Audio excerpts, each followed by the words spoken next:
Shall we start? Yes, you can Yes, start. ma'am. Okay, good afternoon, everyone. So we have a very interesting session in the afternoon, that is EEG signal processing and brain-computer interface. We have a eminent resource person with us today, Dr. Amrutha V, assistant professor from the School of Artificial Intelligence, Amrutha Vishwavidyapidam, Coimbatore. And her background is she's PhD in biomedical engineering with a research focused on Alzheimer's disease analysis using brain MRI texture features from IIT Madras. And she's specialized in biomedical engineering in her MTech. Her area of expertise is medical image process. Medical image analysis, biosignal processing, AML, and deep learning in healthcare. And her research interests are computer assisted diagnosis, AI applications in biomedical sciences, multimodal data analysis for brain and cognitive disorders. Earlier, she worked with SRM Institute of Science and Technology, and now she's working with Amrutha Vishwavidyapidam. Amrutha ma'am, we are so happy to session, and we are so grateful to have you today. And welcome to the session, ma'am. Thank you for the very kind introduction, Dr. Lakshmi. Am I audible, first of all? Yes, yes, yes. Okay, so I'll be sharing the screen. Let me know if it is visible. Yeah, sure. Is it visible? Yeah, yes.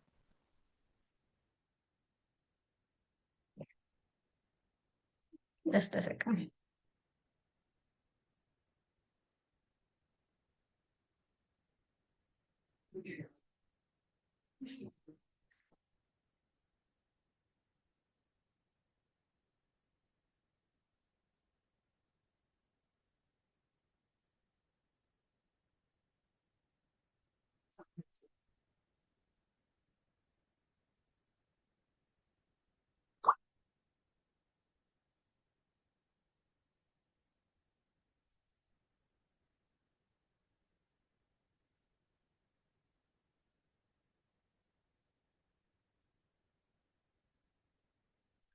Okay, I hope it is visible and I'm audible, right?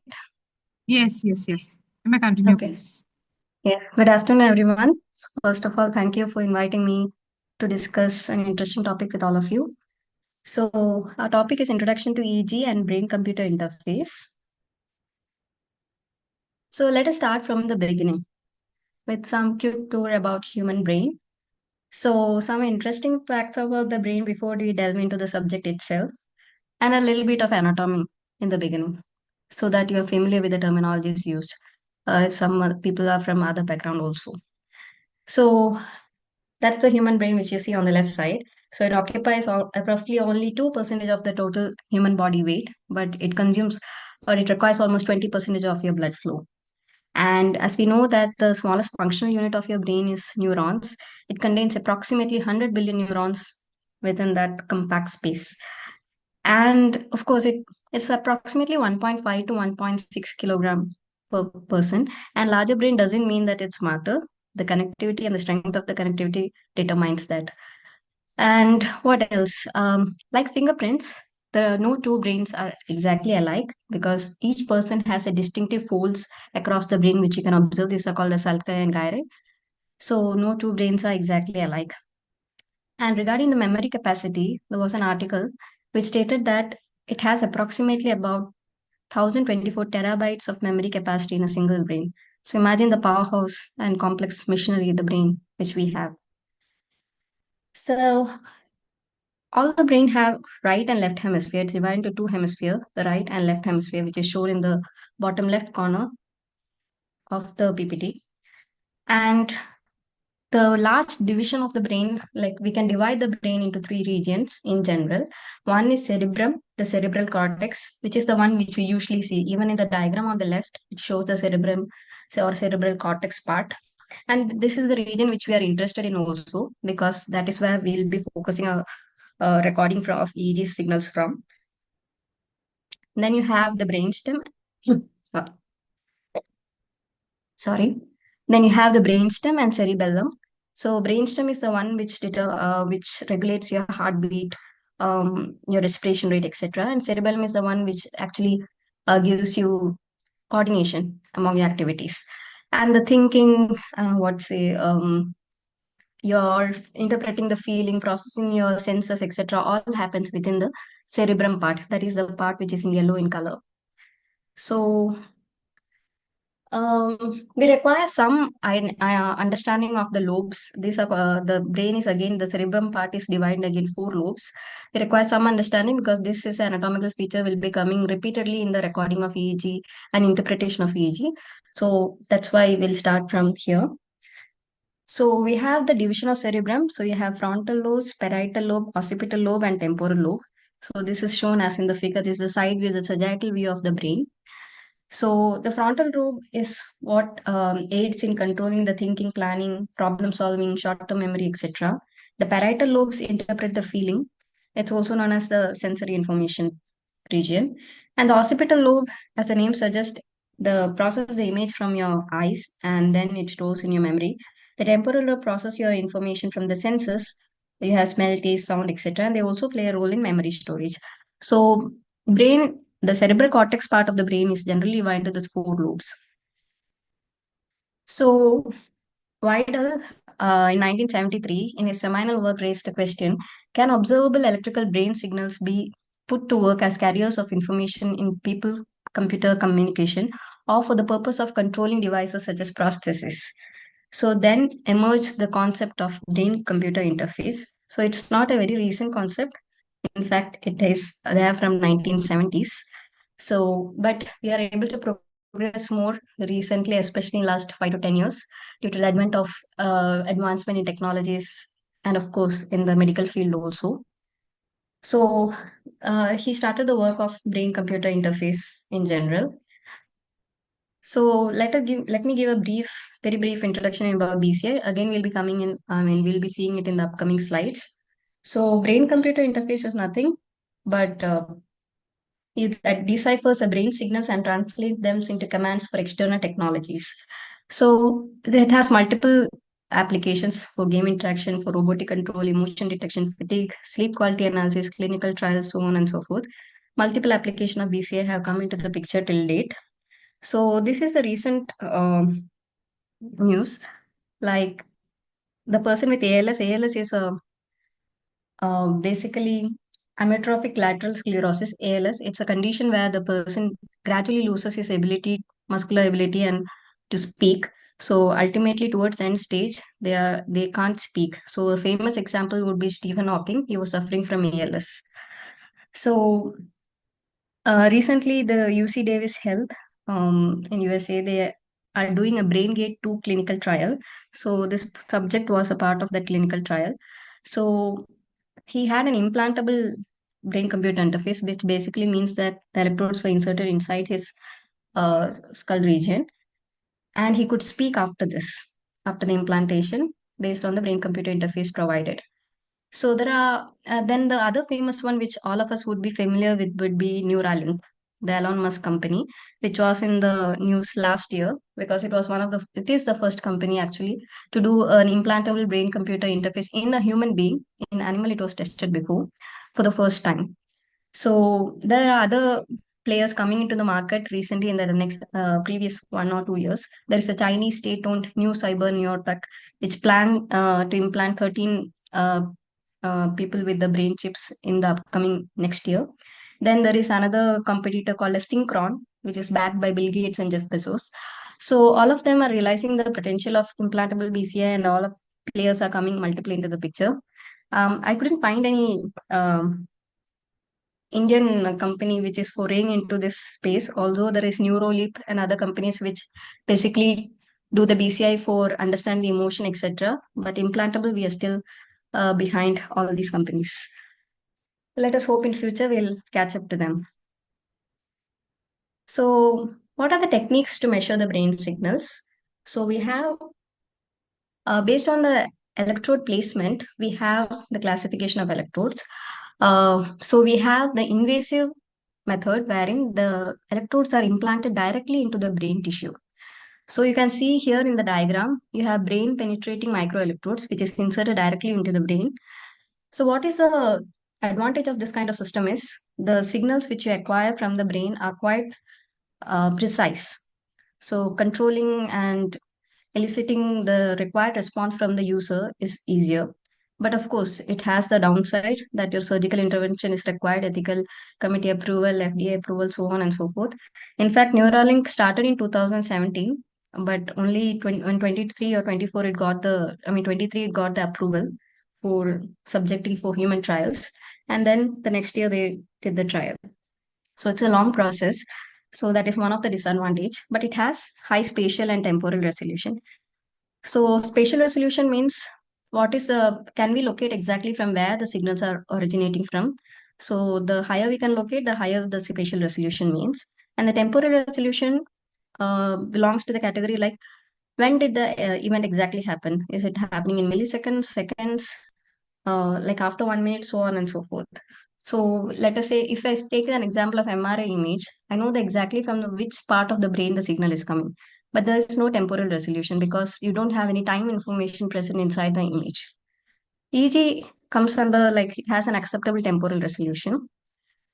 So that's about invasive electrode placement. Then you have partially invasive methods like electrocorticography, which are middle ground. They are neither too invasive nor too non-invasive, but of course they also require a surgical intervention. So they offer better signal quality than the scalp EEG, which we usually do non-invasively, but with the less risk of full implantation. Full implantation, like the invasive one, carries more risk. So here you can see that in fully implanted electrodes, we can find the local field potential. That is basically the activity of one single neuron. We can record, or so spikes, those kind of localized signals can be obtained. Then partially invasive, you can obtain the electrocardiography, which are a bit more precise than EEG, but not as precise as your invasive ones.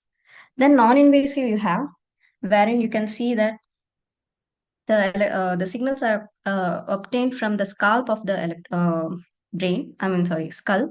So you do not have any, you do not require any surgical intervention, etc. So the signal source depth determines the resolution and the risk associated with each method. From the above mentioned all the methods, among the BCI, EEG recording has been the one which is most explored and studied till date. So how does the brain generate the signals? So the fundamental way, of course, the fundamental unit of our brain communication is the neurons, and you have hundreds of billions of neurons which communicate via electrical impulses known as action potentials. You have small spikes of electricity passing through the neuron, which is shown in this small video. So the fundamental way the neurons talk to each other is by sending electrical impulses. These impulses or action potentials are generated by movement of ions such as sodium and potassium across the neuron membrane. So once these action potentials reach the axon terminal, which is the end stage, here you can observe on the top right corner. So it triggers the release of neurotransmitters such as acetylcholine. There are some chemical messengers, these are called as chemical messengers. This electrical loop is how the signal travels throughout our nervous system, and this is exactly the activity which we capture in EEG across the scalp. But we have to remember that it's not the activity of a single neuron, because single neuron it's too feeble to be attempted once it is generated inside the brain to travel across the skull and the barrier and then reach the electrode. It will be very feeble, so you can't basically detect. So it's basically the activity of hundreds and thousands of neurons which you collectively record on top of the scalp. Next, coming to EEG, the signal of our interest, electroencephalography. So here it's basically an electrophysiological technique to determine the electrical activity generated by the brain via electrodes placed on the scalp surface. So Hans Berger, a German psychiatrist, was the is widely considered as the father of EEG. So it happened in 1924. Although before that, the electrical signals were observed in mammals, in the humans, he was the first person. So he recorded the human EEG signal with a device he developed called as electroencephalograph. and he called them alpha waves, although we changed the terminology later to EEG. So using this device, we have the first recorded EEG. So this was a groundbreaking discovery, which later we have studied across this almost a century. It has passed, and still it is continuing to make waves. So this is the trade-off between the spatial and temporal resolution, which you can observe in this figure. So all these techniques which I mentioned in this graph are basically characterizing the brain activity in some form or other. For example, fMRI, you have the bold signals, blood oxygenated level signals. When the activity is more, the blood oxygen increases, so on and so forth. So fMRI and PET scan also, the brain activity is getting monitored. So MEG is magnetoencephalography, which detects a magnetic field across the brain. FNIRS is the near infrared spectroscopy, which is also a popular technique. And then comes the EEG. So here you can observe that the temporal resolution is very low for PET scan, fMRI, etc., but it's very high for EEG and MEG. But MEG do require complicated setup to set in. But here you can see that the spatial resolution of EEG is low. So you can get it only in the lobe. Lobe means the chunks which we discussed earlier, the parietal occipital lobe. So it's a collection of huge number of neurons. So you can't get the EEG activity, the spatial resolution in the form of millimeter area or something like that. So you can get only in the chunks of brain regions. So that's why we say that spatial resolution is quite low and the temporal resolution is high for the EEG signals. So here this part, the left side shows basically how the EEG is being recorded. So here we have these are the neurons, and then the electrical activity is happening. That activity then you record it via electrodes, and of course you have the scalp and skull etc. in the middle. Via the electrode, mostly the differential amplifier is used to capture the EEG signals. So, and then you amplify the signal because it will hardly be in microvolts or even less. Then you require an amplifier to get the actual EEG signal. So you can see that by the time the signals are traveling up to the surface, most of the signal will be attenuated also. So that's why the accuracy or precision of EEG signals is lower in the non-invasive method like the scalp EEG compared to the invasive ones like the implantable ones, because there is no loss of signals or attenuation of signals which is happening when you directly implant certain electrodes into the brain. So again, this is a I, I hope the video is playing, right? Is it Yes, standstill? yes. Is it like a photo? Yes, yes, Yeah. it's playing, it's playing. Okay, thank you. So this figure shows the representation of an EEG signal across different channels. So you can see that it's very random, non-stationary, and non-linear signal. So typically, a human EEG signal will be between 10 to 100 microvolt, and this is how it will be usually across when it is recorded across the time series data. Basically, it's a time series sequence essentially. So I would like to point out the EEG signal characteristics. Generally, we have in time domain, we don't observe these signals, although slightly we can observe. In frequency domain, we can literally observe what are the differences. So here, typically the signal characteristics of EEG ranges from about amplitude as discussed above is between 10 to 100 microvolt when measured from the scalp, and the frequency is between 0.5 to 80 hertz, but though generally we use between 0.5 to maximum of 30 to 40 hertz. Some rare scenarios we go to 80 hertz. So these are the main frequencies in human EEG waves. Those are delta, theta, alpha, beta, and gamma. So the delta is the low frequency ones, which will be suitable for your dreaming and in deep sleep stage, and in unconscious stage. Typically, it's found in frontal areas. Then you have theta, which is in yeah, which is in drowsiness state, kind of like that. And then you have alpha, which is a resting or relaxed state. Then you have sorry.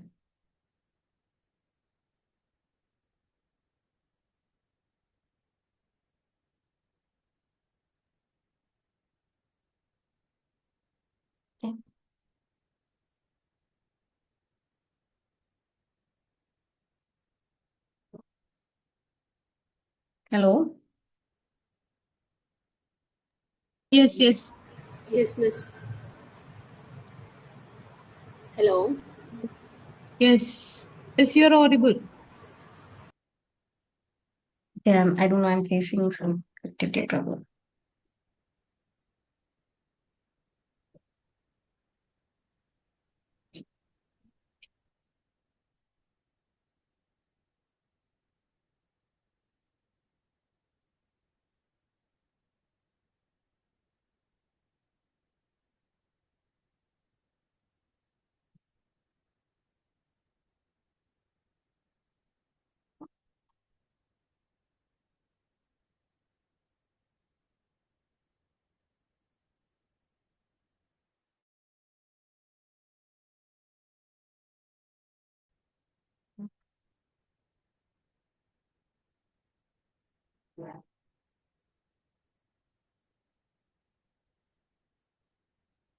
Is my screen moving?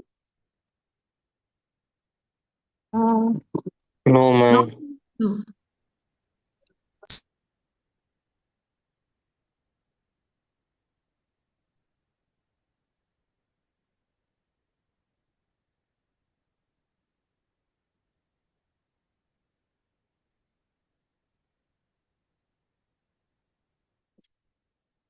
Okay. I'm sorry for the interruption. So you have delta, theta, alpha, beta, and gamma waves. So basically, when you are active and alert, you have the beta waves, and when you have intense focus or problem solving mode, then you have the gamma waves. But it is not in the order alpha, beta, then you have theta, delta, and gamma. So something which I used to remember is at night I fall into deep delta sleep, which is basically for sleep and dreaming. And as I'm awake, I'm still in theta like drowsy state. And after coffee, I reach a relaxed alpha state, which is the relaxed mode. And before starting the beta work mode, which is my alert and active mind, I dive into tough problems for multitasking, my gamma brain. So something like that you can, but otherwise, this terminology alpha, beta, theta, alpha is not in the order which we usually study. So this is essential. Why because there are certain emotion etc. are explicitly visible in the beta or alpha waves. So some knowledge about which frequency bands lights up for which task is necessary. So usually you have this characteristic of the EEG signal which is present and which leaves some signature marks across the emotions or the task which we are interested in. Then these are the techniques used to obtain the EEG signals. In broadly, the brain waves can be classified as spontaneous or evoked or event-related oscillations or potentials. Evoked or event-related oscillations means you are given some stimuli, and because of that stimuli, you are generating an EEG, or your EEG is getting influenced by that stimuli. Then we call that as evoked or event-related oscillations. Spontaneous means when the brain is fully at rest, randomly we'll be thinking, of course, but without any stimuli or without any external interferences, the signals which we record will come under the spontaneous category. Then we have evoked and event related oscillation. Again, that can be categorized as sensory response and cognitive response. So when you are given something like visual stimuli, like a video, or auditory stimuli, maybe like a sound or something, then the waves, the brain activity which you receive comes under the sensory response. And a cognitive response, for example, you're solving a problem, mathematical problem, or you're reading something, then that will come under essentially come under the cognitive response. So these are the techniques. So let us walk through the most common ways which we can extract the control signals or meaningful patterns from EEG signals. So some of them are listed below. So let me start with the active and passive point. When you are doing nothing and then the EEG signal is being recorded, then that will come under passive phenomena, where you're just observing like what is happening in the baseline state of your brain. That is especially useful, for example, when you have a dementic patients and when you have healthy subjects. Even the baseline EEG can you can distinguish. You don't need to ask them to do anything. Just recording the baseline without doing anything essentially is called the passive mode. And then you have the active mode, wherein you require some external stimuli, and then based upon that, you're recording the signal. So The couple of them will be again looking, couple of them will be again discussing in BCI part. So I'll just skim through this. So motor imagery is basically, these are come under the active part where it requires some active participation of the subjects. So you have motor imagery. You can imagine moving a body part like your hand or your leg without actually moving it. So those comes under the part of the motor imagery. Then SSVP is called a steady state visual evoked potential. So this comes under the evoked potential part of the brain waves which we saw earlier. You require some external stimuli. So here it is, since the name is visual evoked stimuli potential. So you have the visual stimuli, which will be, for example, there will be some light which is flickering at different frequencies, or letters or alphabets. So those kind of visual stimuli is there, and the signals response which is generated for those stimuli is recorded as the visual evoked potential. Then you have auditory evoked potential. Again, some sound will be given. And the interesting one is vibrotactile evoked potential, wherein, for example, your small vibration in the motor taps at different points of your wrist or fingers. Then your somatosensory cortex, the basically central region of your brain, will follow the tapping frequency. So by choosing which vibration you focus on, you can send the control signal. Then you have imagine speech, that is one of the rage nowadays. Basically, you don't speak it, you think it, and the machine will decipher it for you. So thinking the words such as hello or yes, etc., without actually speaking, your language area still produce a distinct EEG pattern. So this can be, we can try to decode in research setting, maybe pattern to text or text to audio part.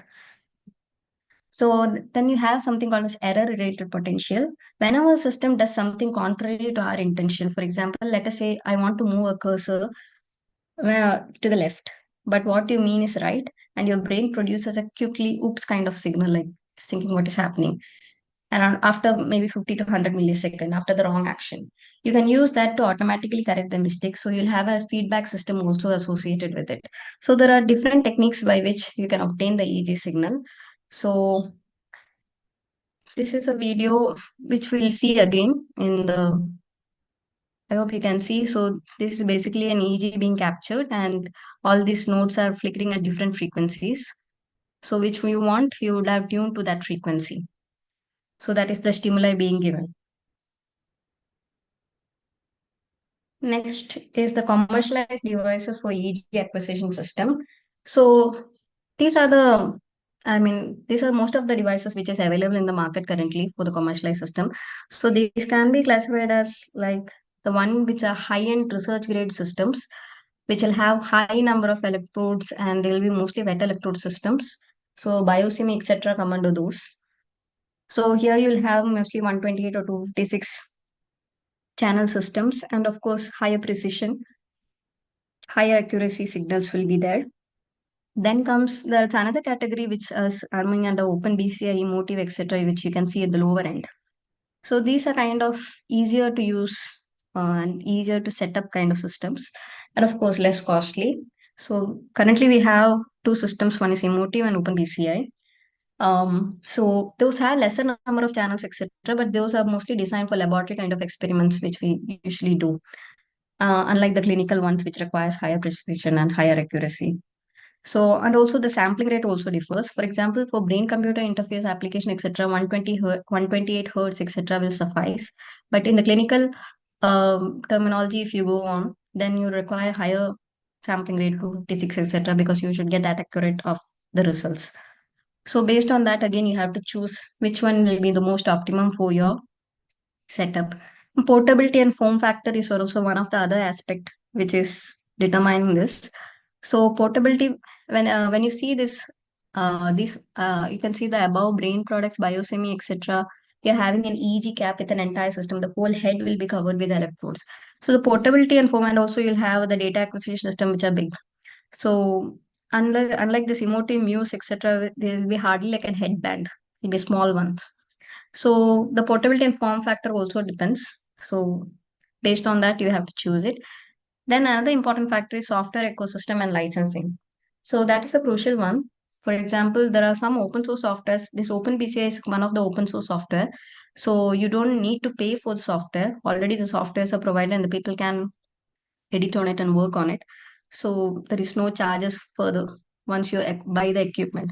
But the problem with emotive is, although it is easier to use and the headband system is quite flexible, etc., the licensing is required. So once you get the device, also every year you have to pay the licensing fee to you record the signals, etc. So based on all these factors, we can choose like which one is most suitable for our application and our experiments. So these are the ones which are generally available in the market. So let's go to recording of EEG signals. So we have usually the EEG signals can be recorded in the form of an EEG cap, which we can hear, we can observe this. So all these black points are the electrodes. On the rightmost corner, you have the later wireless one. These are wired ones. So you can see the wires extending from each of the electrode to the data acquisition systems. So in the wireless one, you don't have the basically communicates via Bluetooth and Wi-Fi connections. So portability is quite good. The signal quality is slightly compromised, although the wired ones do give the better ones. But yeah, there is pros and cons for each of the system. Then again, you have these are the electrodes which are usually used to record the EEG signals. You have the wet and dry electrodes. The dry electrodes is the one, this open BCI systems usually have this dry kind of electrode. So you don't have to apply any gel or something on the surface to keep the electrode skin contact. The wet electrode is an example of gold cup electrode. Here you have to add some gel before fixing it onto your brain. And here you can see on the right side, there is an injection which is going on. It's not for the brain or something. It's just they are adding the gel to that particular electrode system to maintain the contact.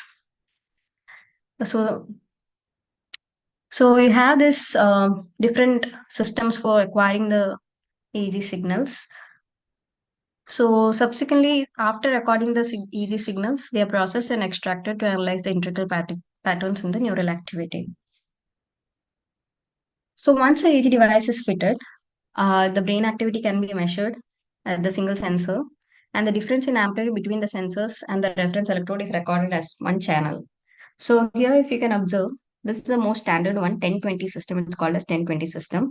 This white color FP1, FP2, F7, F3, FZ, etc. represents the electrodes markings on the head surface. This projection, this nasion is the region, um, is the distinctly the depressed area between the eyes and just above the bridge of your nose. When you touch it, that point is called nasion. So it is shown in the rightmost corner of the subject, NZ, it is shown here. That is the region of nasion. And then you have inion. These are called the landmark points. Because once you get the landmark points, then you divide the distance between those points into equal spacings between 10% or 20%, depending upon the settings. And then you place the electrodes. So that's why understanding the landmark points are important where it is. Then you have the inion, which is at the back of your head in the crest point at the back of the skull. There is often a bump, most probably in the occipital ridge. And while with mild palpation, it can be, understood where is the inion. So basically you take the distance between nasion and inion. And then since you have a 1020 system, which is depicted here, you divide it in the form of 10%, 20%, 20%, 20 and 10%. So that is a percentage distance which is indicated. And then you mark it. Then A1 and A2 again are landmark points. These are called pre-auricular points, that is between the two ears. Again, you draw a line and you divide it into 10-20% system. And then you place the electrode and fill in the electrodes. So what happens is you have a standard system for placement of electrodes so that the signals are reproducible in other subjects also. So generally you have a standard system of 10-20 system. Nowadays, of course, if you want more electrodes, then you go for 10-10 electrode system, wherein you divide it into 10%, 10% only. There is no 20%. So more electrodes come into the picture. So you can expand it into 32, 64, 128, 256 channel, etc. So you have also 5 systems when you have 128, 256 channels, etc.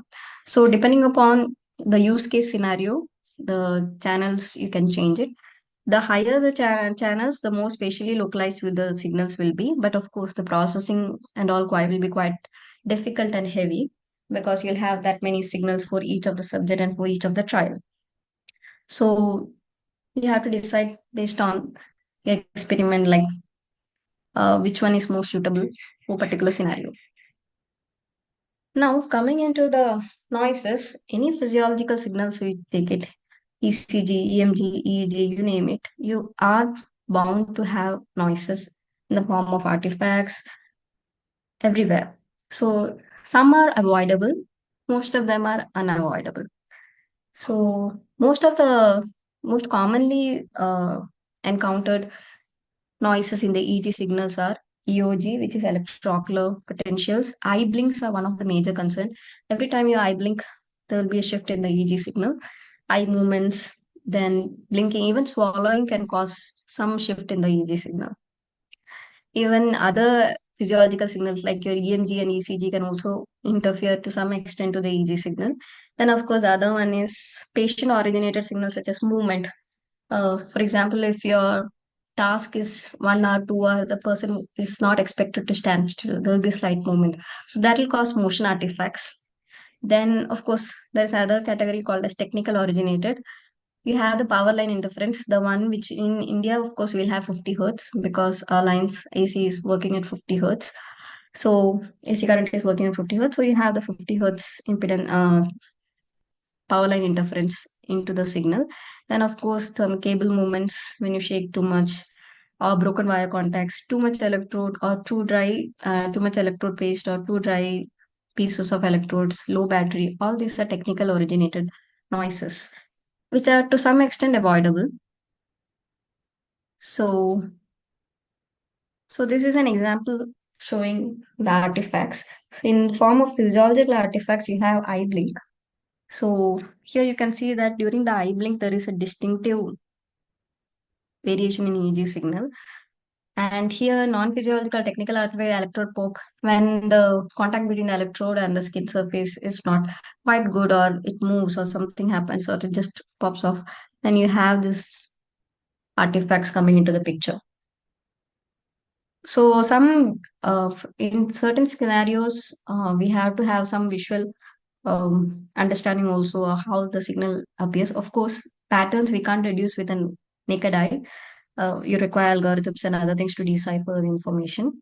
But these kind of very prominent artifacts we can generally see.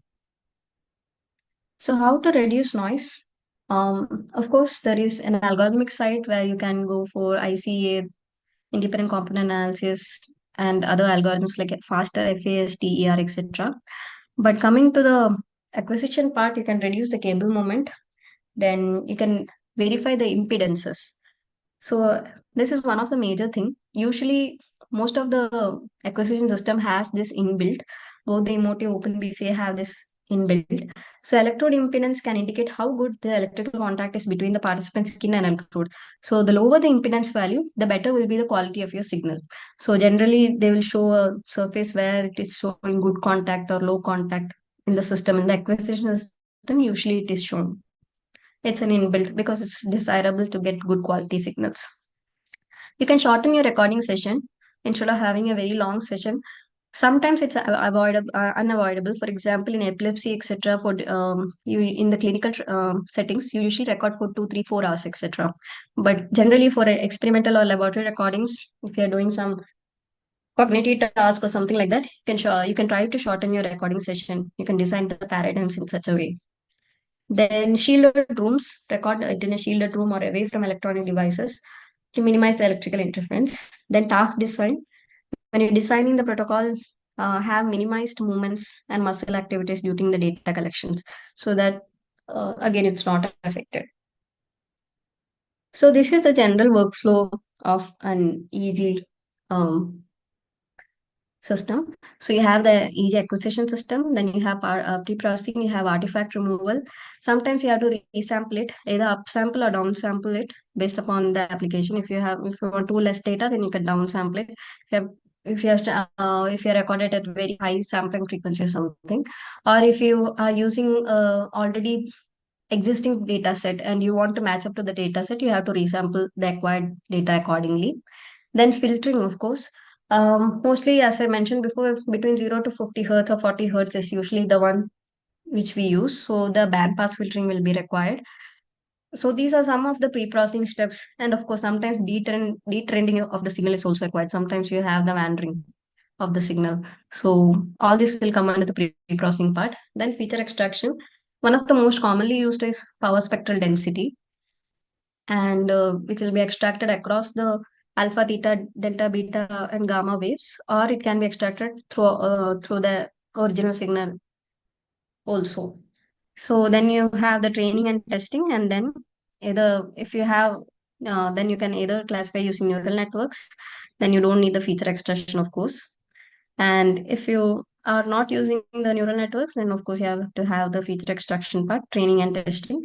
Then either classification or prediction task, depending upon the task at the hand. So a very generalized example.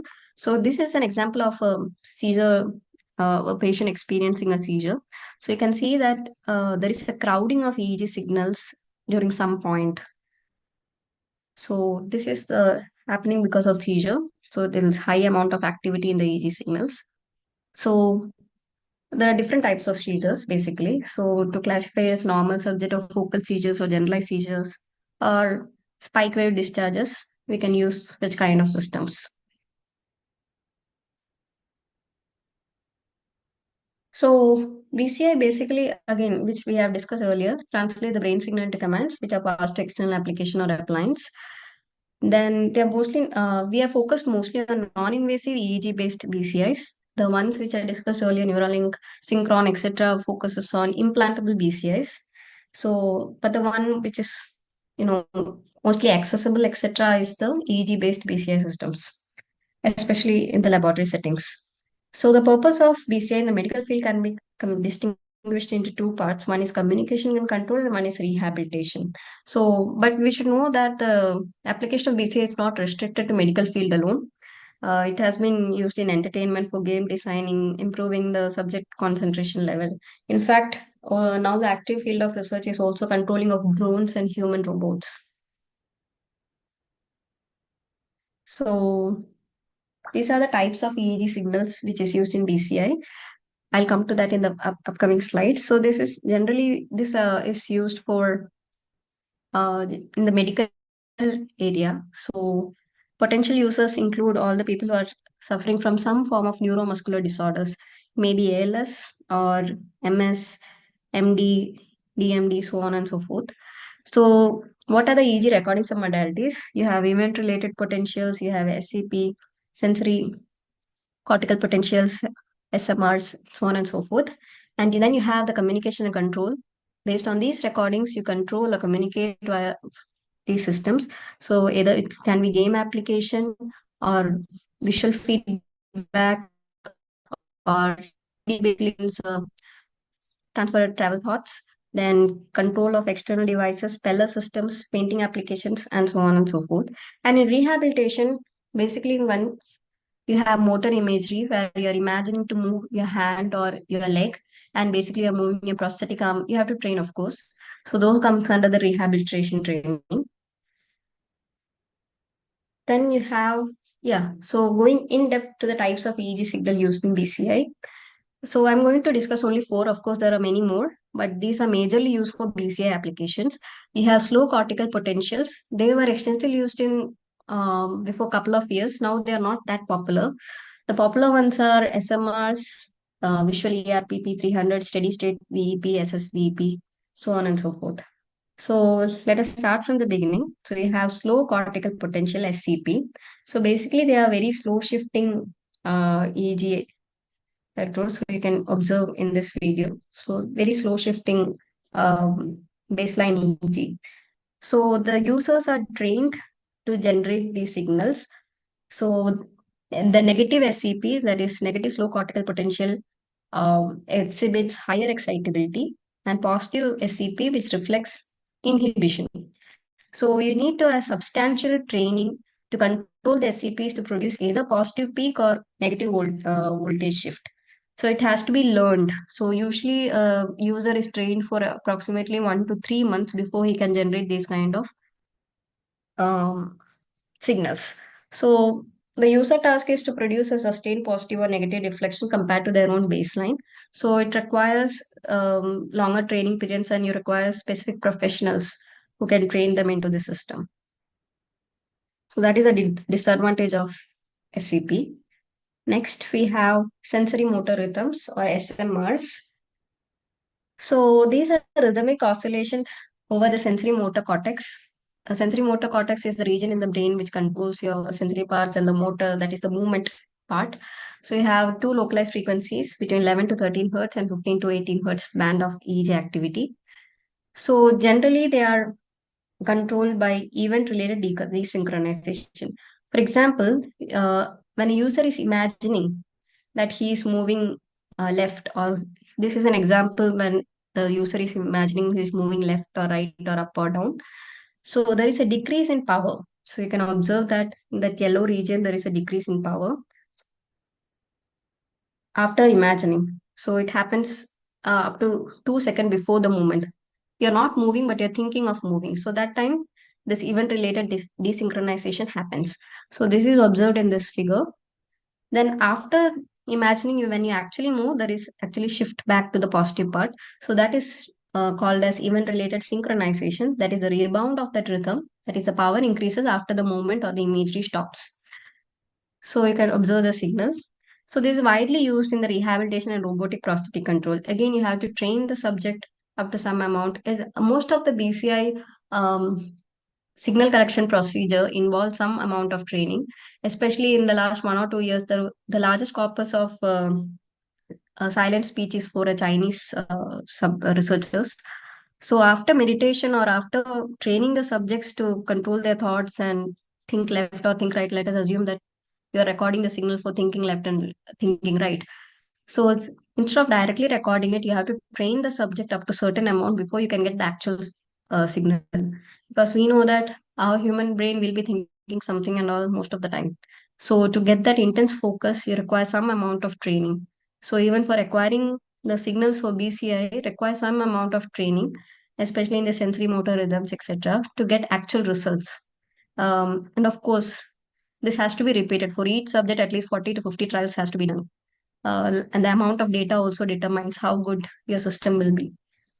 So those are the points which has to be kept in the mind when working in this field. Then you have, yeah, then you have the one of the famous one, which is called P300. The one which I've taken here is visual event related potential. Again, the event related potential means some stimuli is being shown. Since it is a visual event related potential, so some visual stimuli will be shown, and the signal which is recorded in response to that stimuli is called as visual event related potential. On the right, if you observe the signal, if you observe the image, you can see that directly your thought is going on that lighted bulb, apart from that unlighted bulbs, right? So so that is called as oddball paradigm. So basically, you're showing this is your target stimuli, that lighted bulb, and those the others are non-targeted stimuli. So when you show this particular light amongst the unlighted bulbs, then some part of your brain you will get the P300 signal. So basically that is the idea. So here, for example, in this particular example which we have taken, I'm showing blue squares continuously. In the middle between the 600 to 500 millisecond, I have shown the red um, red color circle. So once I show the red color circle, after approximately 300 milliseconds, that's called as a triggering stimulus, this red color part. It corresponds to a small positive voltage peak. So here on the right, you can observe that after 300 milliseconds of that stimuli, you can observe a small positive peak that is called as target. So that is called as P300. So it is evoked approximately 300 milliseconds after triggering stimulus, hence the name P300. So the user task is to attend to or count the infrequent or target stimuli in the rapid train of frequent non-target stimuli. So that is the user task. So once the user does it, when you have an odd ball, for example, here it may be the lighted bulb and here it may be the red color circle, you get the P300.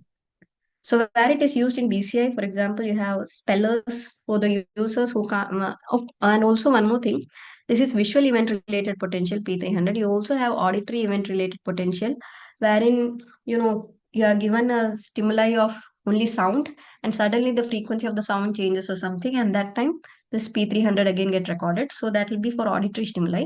This is for visual event related potential. So in this scenario, P300 generally requires lesser training time than the sensory motor part. So this is easier to record and classify or to get good results basically. The next we have steady state evoked potential. So this is another type of evoked potential, steady state evoked potential. So basically a continuous oscillation EEG, usually in occipital, because it is in visual evoked potential. So the occipital region of your brain is mostly responsible for the visual part. So at the same frequency as the flickering visual stimulus, for example, at 12 hertz LED is blinking, then your brain also will fixate to that particular flickering target, which will flicker at the same unique frequency. So that will be particularly visible in the EEG signal also. For example, let us say that in this scenario, the right part I want to focus on, the right is flickering at 8 hertz. So if I focus on that right, then that 8 hertz will get captured, which will be visible in the EEG part also. So that can be used to classify the signals. So this is an example of an speller system. Speller system are basically the systems where you spell out the people who can't speak, they spell out the letters, and that will be, stitched together as words when required. So those are called as speller systems. So here in SSVP speller system, I'm not going into this part in detail, but let us assume that this keyboard consists of characters from A to Z. So when you look at multiple icons on the screen flicker at distant frequency, A is flickering at 10 hertz, B 15 hertz, so on and so forth. When you look at A, it is flickering at 12 hertz. The EEG also shows a spectral peak at 12 hertz. So the system knows, and of course you have to do a classification algorithm, you knows that it requires an A, then the A appears. And then if you want to say all, then L will be flickering at some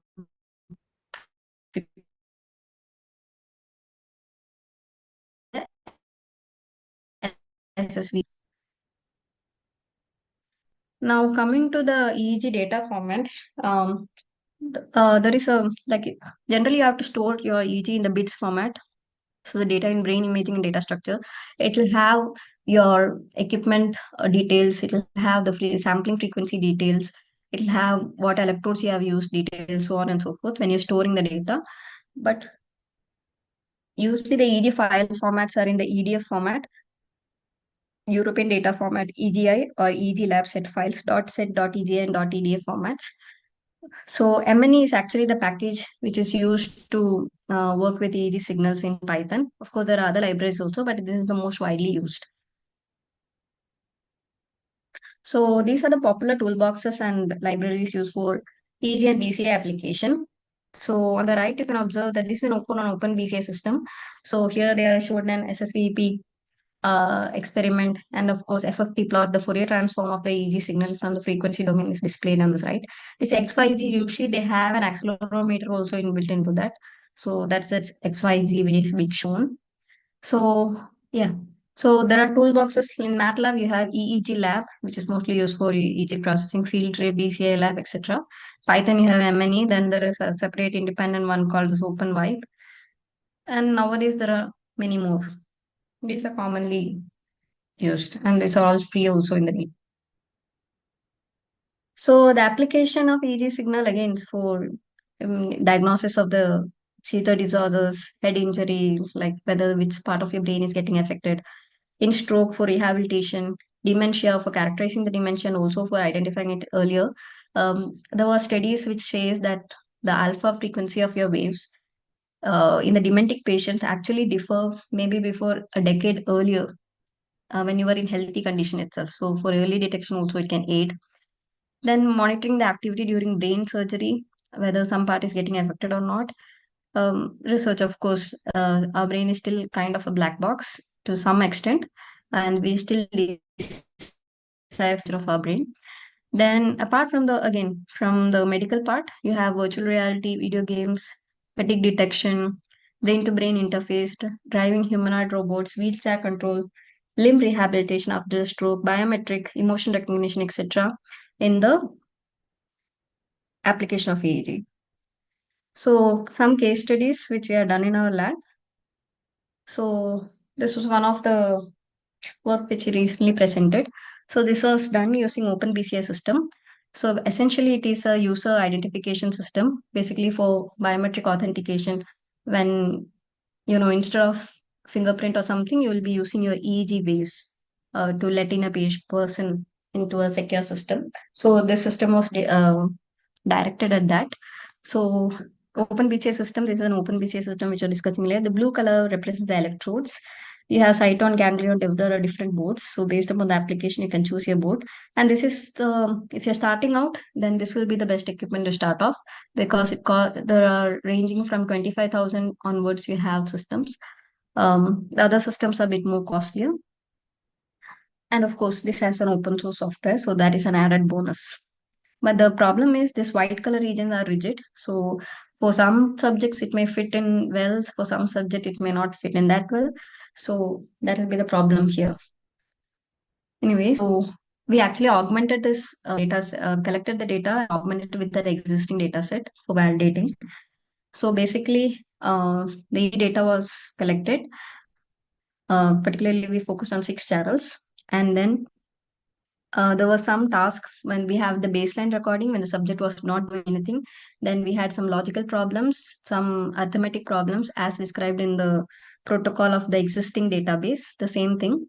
And once we did that, we collected the EEG, and of course, pre-processing, the filtering part, the artifact removal part, etc., come under the pre-processing part. And we converted into spectrograms, and then we had used 3 systems for comparison. One was CAN networks, then we had used LSTM, and then one TTS to compare.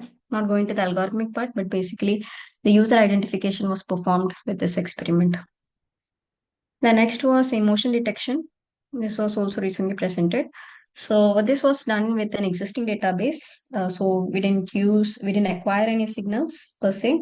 You have a very well-known database called Dreamer. So it has other signals also like ECG, ECG is also present, but we focused only on EEG. So here, again, the pre-processing was done, and from each of the channel, we extracted theta, beta, alpha band because these bands are most efficient for emotion detection. And then the conventional feature extraction technique, some we had extracted some frequency domain, time domain, entropy based features. And then extra tree classifier was used for classification. Then since we had used extra tree classifier, we didn't need to use an explainable AI separately like SHAP or line. We could just cross back, interpret the channel and feature contribution from this itself. The emotion was basically the output was valence, arousal, dominance. These are basically the terminologies used for example, you have different amount of valence, arousal, and dominance for the emotions such as sadness, happiness, etc. So these were numbers. So numbers, they were classifying valence, arousal, dominance to identify the emotion. So the challenges in BCI are majorly artifacts because when you're recording, of course, data sets are there, the n number of data sets available. In GitHub, there is a repository. If someone wants, they can mail me. I can send you. They have a huge amount of EEG data sets. So you have artifacts, which is one of the major challenge while recording. Then each sensor do have the acquisition limits because the best signals are obtained are from the invasive technology, and we are dealing with a non-invasive scalp recording. So there is a limitation of precision when compared to the invasive part. Then model generalization. As mentioned earlier, EEG is highly non-stationary, non-linear signal. So to characterize the pattern across the EEG signal, you should have huge amount of data. B, again, the model generalization across the cross-subject and cross-session robustness has to be verified. Another one is variability and long-term comfort. So let us say we are moving into the place where you are, for example, here now in Apple Watch, you can record your ECG quite accurately for long duration. So that's not uncomfortable. But imagine having a headset on your head for throughout your day. That is not a very convenient form of, comfort, long-term comfort. So that is something which has to be explored in BCI. And of course, clinical validation. So future scope is basically you have yeah, in the electrode part systems there are multiple multi-array and implantable electrodes coming into the picture. Also wearable kind of electrodes, many textile based electrodes are coming into the picture for easier EEG acquisition part. Then multimodal headset, then we have where you have EEG and FNIRS. And FNIRS functional near infrared spectroscopy. So both of them combined into a headset. That is also upcoming one. Then based AI, embedded AI based denoising and deep learning decoders. So the noise we are acquiring nowadays, even though mostly it is amplified and to an extent it is dealt with, but still we are having the noise problem. So now people are attempting to develop AI chips which will do this denoising from the acquisition part itself, so that we get a good quality signals and not much is required to process after that. Then stroke rehabilitation using exoskeleton, consumer wellness and neuroimaging, attention monitoring. Like for example, you play an advertisement and you want to see how the attention of the consumer is being focused on. Then of course, AR VR control systems. So these are a couple of things which I found interesting in the last 1 or 2 years. So this one is the robot with tentacles which enter your skull to read the brain. So this is basically again coming into the future scope of the electrode systems. So yeah, it's like a small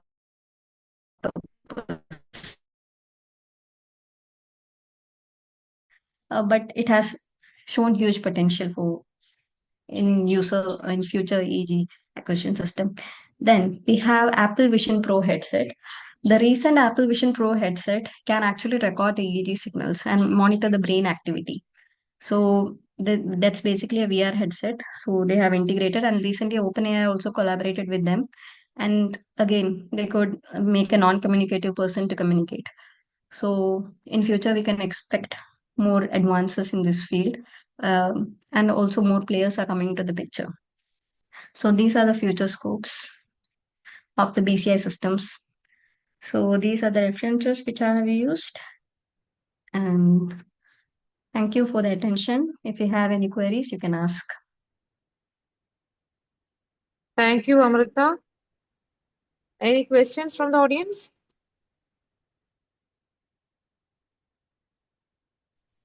Hi, ma'am. Hello. Hello. Hi. Hello, ma'am.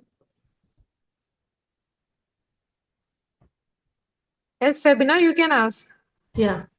Ma'am, I have a question that brain mapping is effective for brain-computer interface. Brain mapping. Pardon? Brain mapping. In case of brain mapping, it is effective for improving the brain-computer interface. This method, brain mapping method, is it effective? Basically, brain mapping is to identify the structure and function of the brain, right? Yeah, it's QEEG, right? Pardon? It's related to EEG, brain mapping, accuracy No, of it can the be done. It can be done by other methods also, like MRI, PET scan, imaging part also can be done with brain mapping. fMRI also. Yes. Okay. Then So in how ca- what? Uh, then in case of machine learning, ma'am said about hmm, the machine learning. Then hmm. EEG signals have noise and artifacts, as you Yes. said. So machine Yes. learning accuracy will be lower. So it will increase the Not error. necess. Yes, not necessarily. It depends upon the pre-processing step and algorithms and the feature extraction which you're using. For example, the Dreamer database in the literature, you can get the accuracy ranging from 60 to 70 percentage to 99 percentage also. Even in machine learning, the one which I've used is only machine learning, but it was also getting First we above 90 train the percentage data. only. In machine learning, first we Yes, train the data, then after that testing. It will Yes. depends on individuals. It will vary the individual is EEG signals. Uh,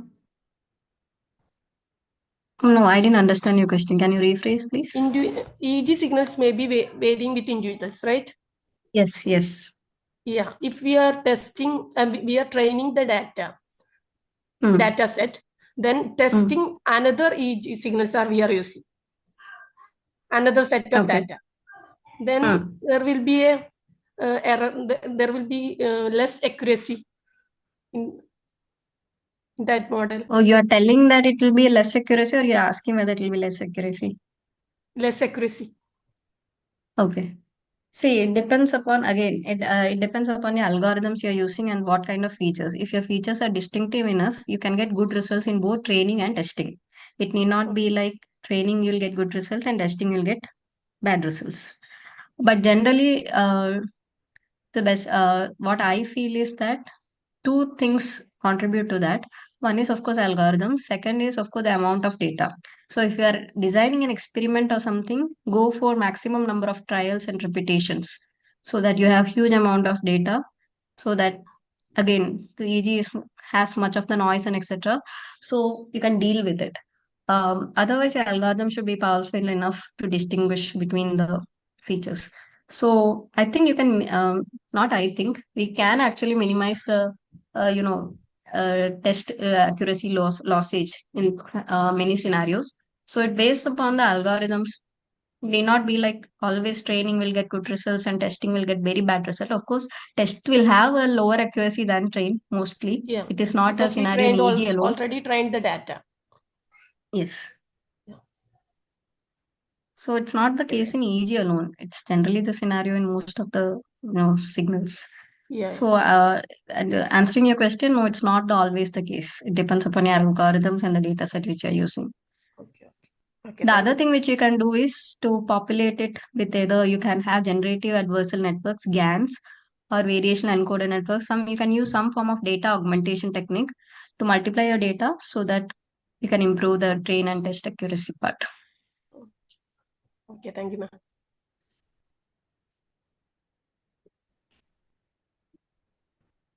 Hello. Hi, ma'am. Hello. Hello. Yeah, this is Yeah, I Guna can here, hear you. ma'am. Yes, Yeah, Guna. ma'am. Regarding like acquisition of EEG, Hmm. so we looked into like emotive and open BCI. So Hmm. recently I come across like a T-gram module Hmm. for EEG acquisition. So I'm currently Hmm. in pursuing that module, but have you heard of it? Because I planned to buy and ordered it, but I'm really not sure that there is an open API for it to acquire EEG signal using a T-gram module.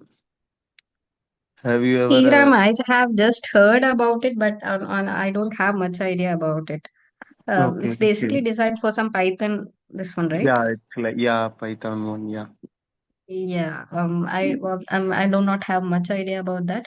But among the emotive and BCI, Open BCI, I would suggest you to go with Open BCI if you're starting out, because Okay. emotive, they have the software is too costly per Yeah, month, yeah. almost yes, We have the 9,000, module, 10,000 extra. we have the module, but the subscription has been ended, and it's like really expensive right now. Yes, that is one of the major problem, and that is one of the trap I also fell into because recording is not possible. So again, we Yeah, have to subscribe. So that yeah. is something which I always tell everyone, like look at the Okay. licensing part also. Although they say that light is free throughout the life, they don't mention that the recording you can't do without the license. So that is Okay. something to be kept in the Yeah. mind. Yes, of Even course. without, yeah, that is the problem. So I would suggest who is starting out to start with open BCI system. If you have much of the funding and everything else, then go with the emotive because it's easier to use and it's flexible. Okay, okay, yeah. Okay, ma'am. Yeah. Yeah. Yeah, thank you. Yeah.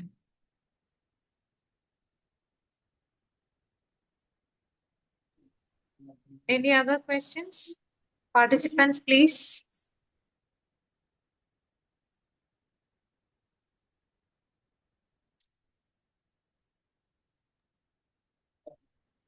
I think there is no more questions. So, Dr. Amrita, that was a wonderful session from the very basics to the EEG, to the computer interface, to the probable the potential problems available right now, the applications, case studies. That was a lot of contents, and I enjoyed listening to you. I hope all the participants also might have enjoyed the session, and a few of our students are also attending. I thought they will also they might have got some idea to work on for their projects and all. So thank you so much, and hope you will associate with us in our future programs also. And thanks for coming Thank, and spending your time with us. thanks a lot for inviting me. It was a pleasure.